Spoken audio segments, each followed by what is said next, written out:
कोमल है कमज़ोर नहीं, कोमल है कमज़ोर नहीं, सख्त का रूप ही नारी है। जग को जीवन देने वाली मौत भी जिससे हारी है। हेलो फ्रेंड्स, मैं अशोक तिवारी। दोस्तों, 8 मार्च को विश्व महिला दिवस है, इंटरनेशनल वोमेंस डे। सभी महिलाओं को हमारी तरफ से उसकी बहुत बहुत शुभकामनाएं। दोस्तों, हमारे यहाँ भारतवर्ष में पौराणिक काल से लेकर आधुनिक काल तक बहुत सारी महिलाओं ने अपार नाम कमाया है, अपार साहस उनका था, अपार शक्तियाँ आई हैं। हमारे यहाँ तो नारियों के लिए कहा जाता है यत्र नार्यस्त पूज्यन्ते रमन्ते तत्र देवता। जहाँ नारियों की पूजा होती है वहाँ देवताओं का वास होता है। हमारे यहाँ आपके भारतवर्ष में नवरात्र का व्रत होता है।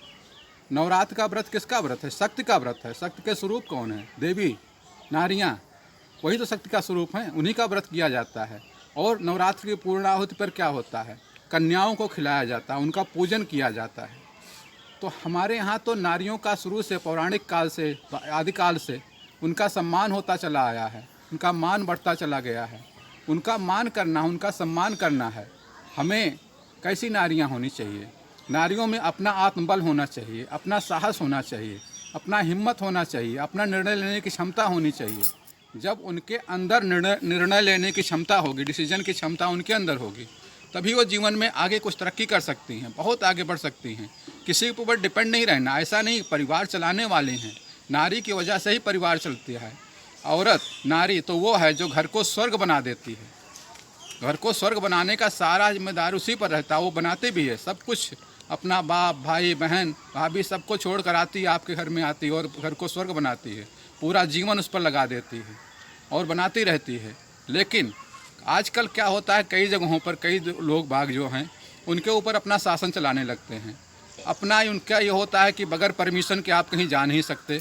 अपने हस्बैंड का या अपने ससुर का या अपने भाइयों का, चाहे बड़ा भाई हो, चाहे ससुर हो, चाहे उसका हस्बैंड हो, उससे परमिशन लेके जा सकती है, उससे परमिशन लेके कोई काम कर सकती है। आपको परमिशन देने की ज़रूरत नहीं होनी चाहिए। आपको एक पार्टनर, एक लाइफ कंसल्टेंट होना चाहिए। पार्टनर को एक कंसल्टेंट के रूप में काम करना है, तभी आपस में सामंजस्य बनता है। और शक्ति के बिना तो किसी का कोई स्वरूप ही नहीं है। हमारे यहाँ देवताओं में भगवान शिव को माना जाता है। शिव की शक्ति क्या है? माता पार्वती। शिव में स्त्रीलिंग का ई मात्रा लगा हुआ है। अगर हम ई मात्रा हटा दें उसमें से तो शिव का 100 बन जाता है। और भगवान शिव को अर्धनारीश्वर इसीलिए कहा जाता है कि वो अर्धांगिनी को, माता पार्वती को अपने साथ हमेशा रखते। शक्ति का स्वरूप हैं वो, उनके साथ हैं तभी वो शक्तिमान हैं। हमारे यहाँ 3 देवतेन हैं। शक्ति के लिए माता पार्वती को माना जाता है, धन के लिए माता लक्ष्मी को, ज्ञान के लिए माँ सरस्वती को। जब हम इनकी आराधना करते हैं तो उनसे शक्तियाँ प्राप्त होती हैं, धन ऐश्वर्य प्राप्त होता है, ज्ञान प्राप्त होता है। तो नारियों का तो यही स्वरूप है, उसी स्वरूप में तो उनकी सम्मान होना चाहिए, उसी स्वरूप में उनका मान होता है। नारियों को अपने अंदर क्षमता पैदा करनी। कैसी क्षमता? जैसे लेडी आयरन, इंदिरा गांधी जैसे लेडी आयरन कहा जाता था, आयरन लेडी कहा जाता था। किरण बेदी, जो मैग्सेसी अवार्ड से सम्मानित, इतनी hard police officer, first IPS ladies officer Kiran Bedi, उनकी तरह से होना चाहिए। हिमा दास की तरह होना चाहिए, गोल्ड मेडल जीत के लाए। PT ऊषा की तरह होना चाहिए, कल्पना चावला की जैसी होनी चाहिए। आज तो औरतें फाइटर प्लेन चला रही हैं, हवाई जहाज़ तो आम हो गया उनके लिए। फाइटर प्लेन जो एयरफोर्स का प्लेन है उसको चला रही हैं, उनके अंदर इतनी क्षमता है। तो नारियों को उस क्षमता के हिसाब से बनना, उस तरह से बनना है, तभी कुछ कर सकती हैं। दोस्तों, रामचरितमानस में एक लाइन है, देवी पूज पद कमल तुम्हारे, सुर नर मुनि सब हों सुखारे। जिन देवियों की पूजा करके देवी, देवता, मनुष्य, मुनि सब सुखी हो जाते हैं, उन महिलाओं का अपमान कैसा, उनको सम्मान कैसा, उन पर शासन कैसा?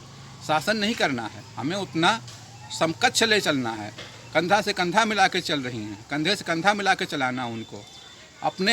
आप अपना अधिकार, अपना सम्मान, आपको नारियों को भी ये चाहिए, नारियों को भी ये करना है कि अपने पार्टनर को या भाई को, बाप को, किसी को भी अपना कंट्रोलर नहीं बनाना है, कंट्रोलिंग पावर नहीं देनी है, बल्कि उनको कंसल्टेंट बनाना है, उनसे सलाह लेनी है। सलाह लेकर के काम करते हैं, सलाह ले एक दूसरे का, दोनों एक दूसरे का सलाह लें, तभी उनका जीवन सुचारू रूप से चलता है। दोस्तों, लास्ट में यही कहूँगा मैं, आप ये मान के चलिए सभी औरतों के लिए कहना है, ना अबला हूँ ना बेचारी हूँ, मैं इस युग की नारी हूँ। मुझको मत कम आंको तुम, मैं सारे जग पर भारी हूँ। बस दोस्तों, आज के लिए इतना ही। महिला दिवस का दोबारा एक बार सभी को हमारी हार्दिक शुभकामनाएं। वीडियो आपका पसंद आया है तो लाइक करें, सब्सक्राइब करें। Thank you friends.